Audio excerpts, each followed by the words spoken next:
If you would like to get your song reviewed, dear listener, there's the filthy capitalist option. As Sori says, 125 gets you straight to the head of the line. You don't have to be a part of the alliance. You don't have to be part of the group. Wait a minute. And the biggest thing is you don't have to wait. You hop, skip, and jump right in front of everybody. 125 gets you there. You do that 3 times, and you get mashed down to the $75 rate for perpetuity. Yes! Also, there is a band review option. So if you've got a band and you're trying to get your band some exposure, hit me up at villageXchange@gmail.com, and I'll show you the details about how to pull that off. You can also jump on Patreon, and there is a option on the tiers to be able to get your band reviewed. Obviously, we can't lie to you, so we can't guarantee a positive review. Get what you get. It's just rubbish. Rubbish. Rubbish. That's British for garbage. My favorite is the community option. $1 at the gate gets you in at Patreon. You get to join an alliance. The alliance joins their points together, and that helps determine what songs that we do. The alliances hang out on Discord. Message me on Patreon to get the link. And they do all kinds of other cool things. They do Minecraft, Dungeons and Dragons. Yeah. It's really a community within the community. Anybody can go in the village, facebook.com/Vin and Sori. There's 160,000+ people on the channel. What's cool about the Discord is that it offers a real opportunity for community connection, friendship, that type of thing. And it's on Discord, so if you're not a Facebook person, it's for you. You start off at $1. Right. Plus you get exclusives. Sori and I are working on a song. So the first 15 seconds of that was on Patreon. Also, at $15 here and above, when we actually debut the video, they're going to be there live with us. There you are, dear listener. Buy merch.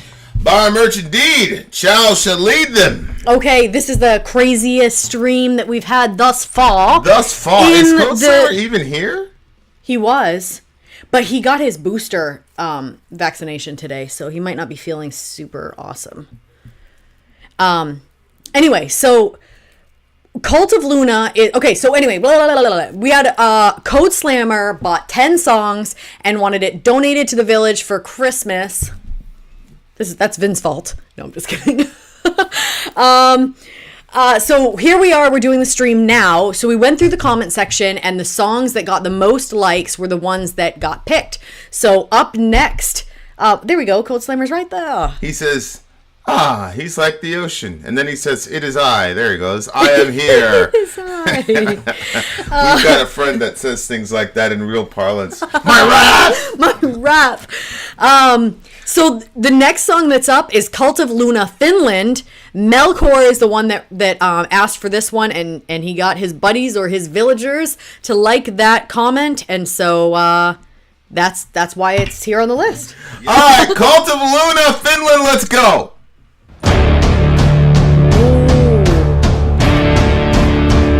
Epic.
Wow. Okay. So this is called post metal. Yeah, I guess. So initially I was like, man, this is gonna be a big slog of doom metal. You know, doom metal. Like, dun, yeah. Dun. And Yeah. the cadence was very slow. I was like, oh no. But then but then it transitioned to the Oh my gosh. well, we were just talking about dualism, like the last thing. Yep. And although I'm not a dualist, I love dualism in my music, art. yeah. In art, yeah. Okay, You know, me too. You know, I love the opposites and all that stuff. And then of course AT in his regular parlance. This just invaded my soul. That's just him talking normally.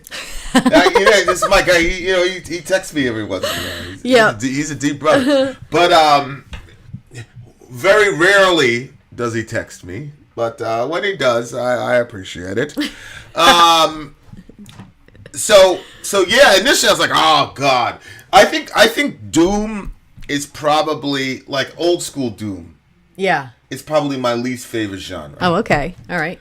But I like songs with Doom elements in them, if that makes any sense. Yeah. So it kind of started off doomy and kind of like You just don't want the whole thing you're doomy. carrying and then it just got super melodic, and I love melody and I love the guitar. I'm working on a song right. You guys saw the clip Black Number 3. I'll release the whole thing on Patreon. I think it's pretty much finished. Soraya just has to drop her vocal parts, and then there's another kind of idea that I have that's coming as well. But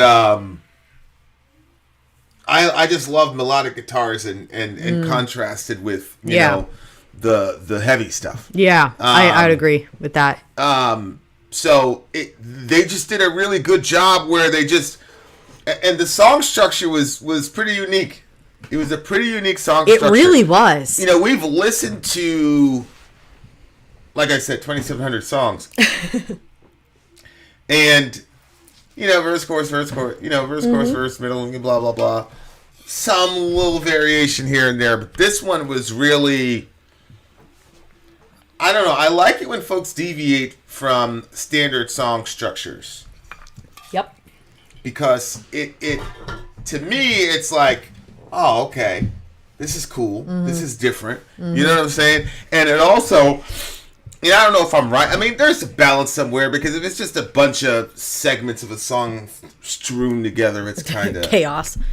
Well, not even a chaos. It's kind of, I'm just like, oh yeah, you just put a bunch of chords together and the sections of the song together, and it doesn't really flow.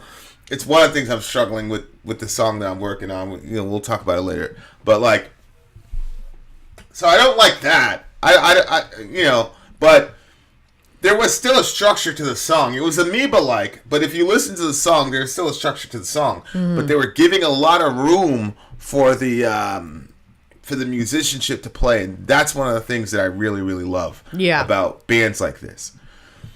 One of the reasons it's called post-metal is because it deviates from typical song structures. Okay, there we go. That's perfect. I always think that Neil is holding up a Bible when I know he's not. You know what? So do I. Every time I see that picture. Right? I always think it's a Bible, but it could. As a matter of fact, when you just said it, you've been working on that's when I realized it wasn't. You've been working on the same song for like a year. No. That song is finished. That song is finished. We just have to get it recorded. We just have to get, well, actually, our parts about it are finished. No, I still have to do that finished. last piece for the vocals. Yeah, and P hasn't added the drums to the interlude part. So maybe there's that. I should probably send Send him a message. Yeah. Okay. Yeah, it's funny because so the song started and I was like, yo, and I turned it down. And then I was like, the next piece of it started. I was like, I've misjudged it.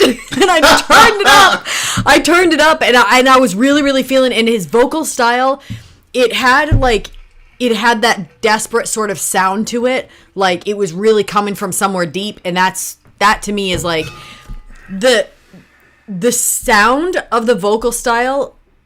I'm really looking for the feel of the vocal style. So Yeah. even though, like, if he would have had that same sort of sound and it would have been like somebody else doing it, I probably would. I don't know if I would have liked it. But because I could feel something desperate coming, like it was coming from somewhere deep, that's what makes me really, really like it. And I liked the transitions and stuff in it. And also the lyrics, to me, I didn't understand them, but I liked them. These things moved me when I turned my back. Now I return with open hands. I found light that led me to the shrine where children sang and pilgrims mourned. I was lost, but not alone. From a distance they come alive, sleepwalking across the plains. No answers were found here, seeking shelter in her embrace. Down on sore knees, erase and begin. Under my eyelids, come forth light. Literally have no clue what this guy is saying. You maybe have some take on it, but it didn't matter. I liked it and I felt it. So that to me is. Well, it looks like he's talking about, because the name of the song is Finland, right? Mm-hmm. So it looks like he's talking about either turning his back on his motherland, these things move me when I turn my back, or the religion of the motherland, or the practices, or the ways. So these things moved me when I turned my back. So he turned his back, but it still moved him. That was still with him. Mm-hmm. Now I return with open hands. I found light that led me to the shrine where children sang and pilgrims mourned. So I was lost, but not alone. From a distance they come alive, sleepwalking across the plains. No answers were found here, seeking shelter in her embrace. Down on sore knees, erase and begin. Under eyelids can't come forth light, which I'm assuming are tears of reconciliation to his either deity or the old ways of his folks, or whatever.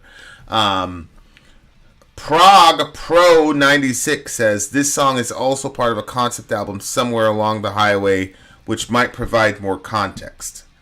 So, Somewhere Along the Highway is the name of this record. Cult of Luna is Swedish. Oh. So, it just looks like there is a sort of... I felt like this with Christianity in high school. I always say I had a failed attempt at apostasy. I was walking around telling people I was an atheist. I never say I was an atheist. I always say I told people I was an atheist. Mm-hmm. So I feel like it'd be dishonest to say I was an atheist. There's a difference. I never was an atheist. Mm-hmm. Like there are people who are like legit atheists. I was not one of them. I was just saying that to upset my mother and kind of Ben Webb, my older brother. He was like, "Oh, word, there's no God, huh? Okay." I told you about that drill, right? He said, "You're in the hospital." He said, "Okay." We were all sitting there eating pizza one day. He's like, "All right, here you go, guys. You're at the hospital, and what are you wearing?" And then, you answer. It's like, "Okay, and what are you listening to?" I answered. Then he says, "Okay, who comes to visit you?" Whatever. And so I said I was wearing a red shirt or something like that. And obviously I was listening to Got the Light from Korn. And then who visited me? I said, Jesus. And then so he went around and he says, okay, so the red shirt has to do with like, I forgot what it was. It was something about like nature or something like that. And then, who you listen to, like what song you listen to is where your life is in that moment. And the person that you want to visit you is a person that you're separated from, but you want a relationship with. So it was weird because my girlfriend at the time said that her mom came to visit her, and she had just recently moved, so she was physically away from her. So I said, I was like, ah! Because yeah, I was like, oh no! I was like, oh no, oh no. They now know your lies. Yeah, so he was like, he was laughing. I was like, it's just some bullshit. And my mom was, Vincent, stop swearing around the table. Yeah. So here's Kai. I got a phone call when I was in Finland. That phone call changed a lot in my life. The song is about that story. I'm sorry I can't tell you more. It's just too personal to reveal. Wow. So JD says, shout out to JD, by the way. Gang. Like I said, first time live for me, y'all and your fans like the heavy stuff. Heavy in the eye is in the eye of the beholder. The Beatles, A Day in the Life is deep. Love to hear y'all reacting and hear y'all's comments. I'm pretty sure that's coming very, very, very soon. Daniel says, I was an atheist, now I'm more agnostic, but I still lean toward godlessness. Well, that's a step in the right direction. Mm-hmm. Ya Rasulallah.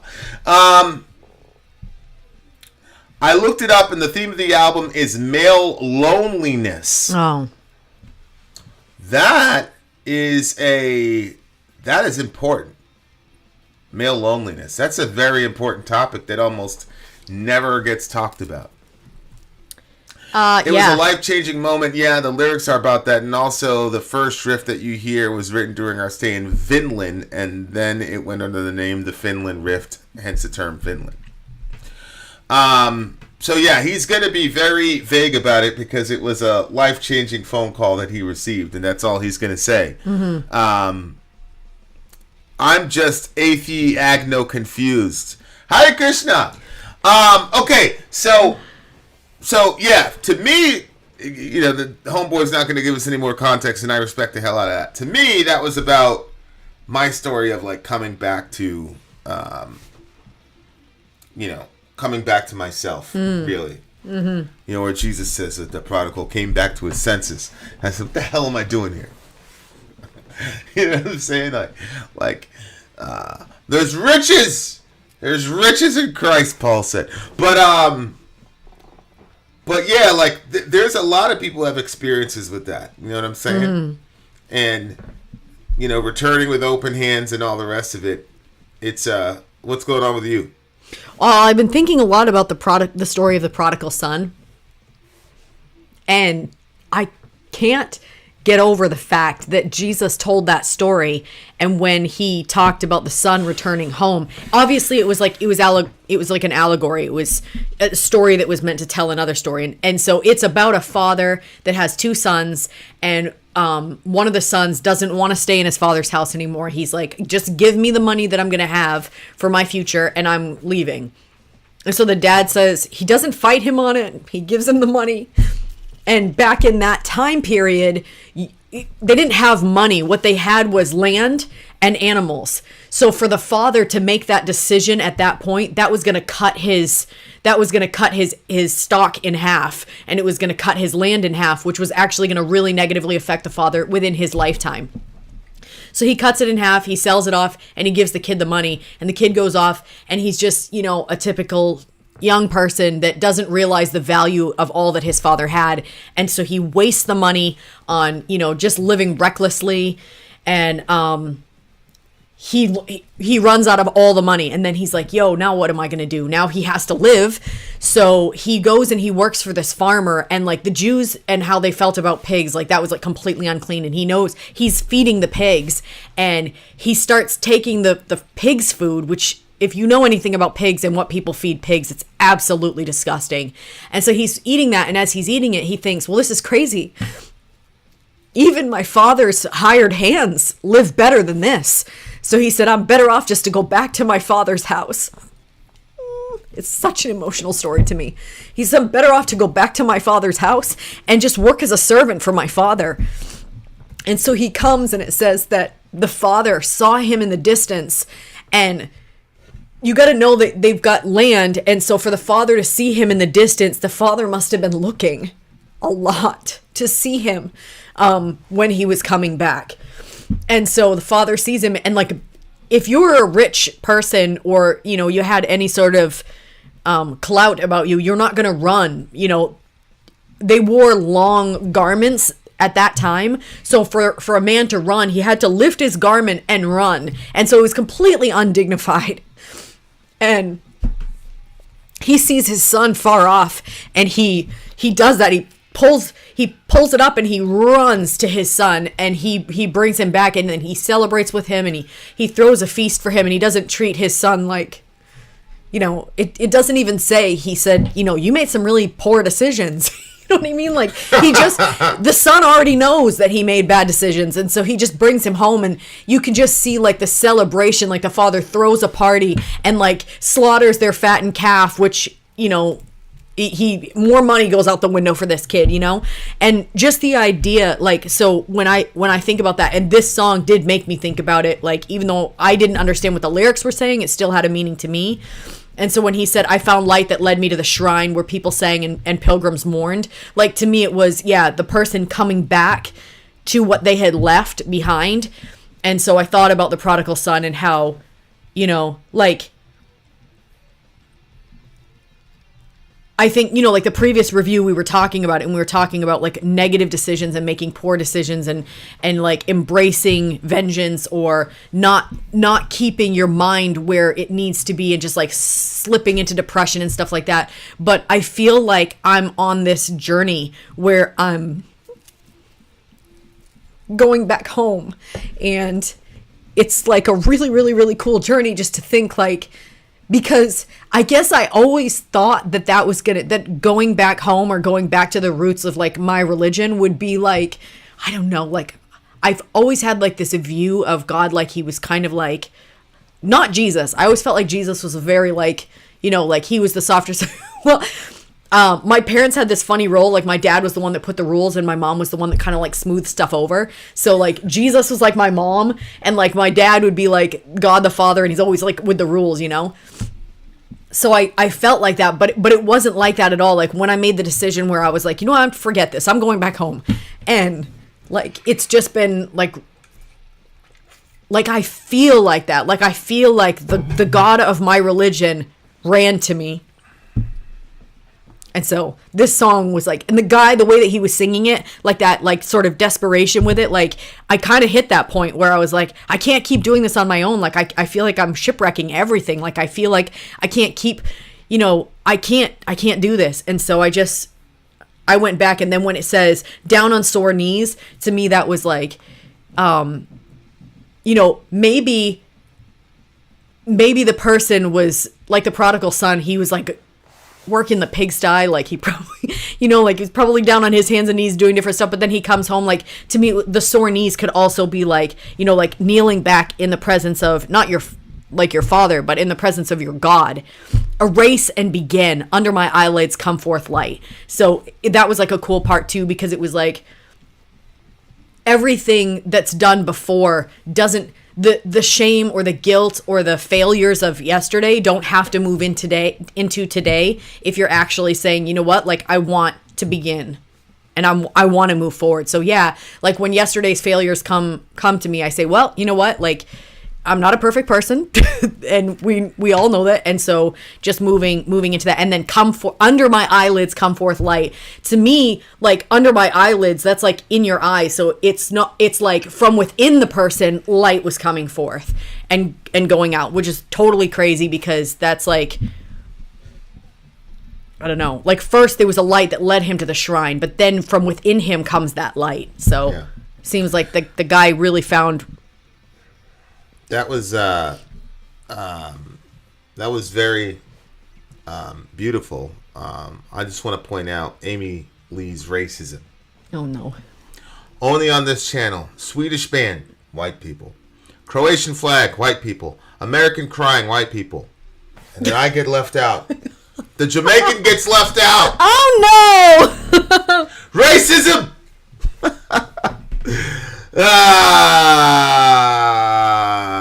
That was beautiful, babe. Yeah, like so I don't know what happened with that guy, and the album is about male loneliness, which is a serious problem. Yeah, it's gotta be. It's a serious problem. Because I think a lot of guys can't like talk about it. Yeah, I mean, I think, in a forum like this, I think dudes are allowed to be, whatever. Mm-hmm. But I think forums like this are few and far between. Mm-hmm. And it's a weird thing that we have to find each other in a virtual space. You know what I'm saying? Like sometimes I'll do an insomnia stream where, and it's a lot of dudes. You know what I'm saying? Yep. So so true, you blended with the back. Yo! And I was wearing a black shirt. Shout out to Amy Lee, gang. See? Oh. That's how you know, like they trust that they're friends. That they got the card. Yeah. Well, Amy and I have had some walls, and we still love each other, so it's all good. Thank you for the super chat. Thank you for the super chat. I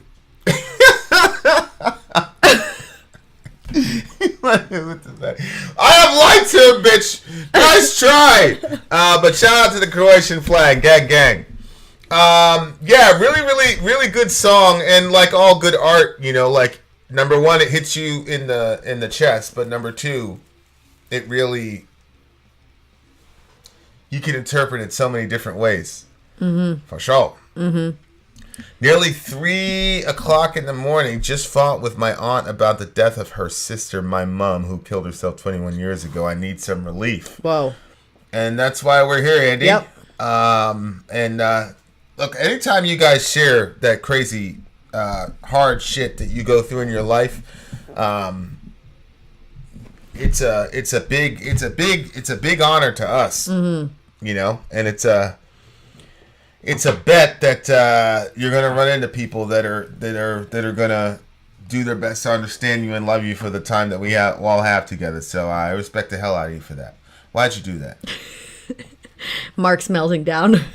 The last song, you must go into your correct seats. All right, so this is probably. I may be rating it higher because of how emotionally I felt about it. It's a 9.8. I can countenance giving this a solid 9. Solid 9. For sure. Yeah. Well, shout out to Melkor, who got this one on the list. Really? Okay. Shout out to Melkor. Gang. I love the flag in the back. Used to have dreads 1.4 meters long. Now I shave my head. Josh saves. Yeah, you can still have dreads and be a Christian, you know. All right, guys. Up next is Rosetta. We got another jam for you guys. Check us out. Vin out. Sori out. Gone.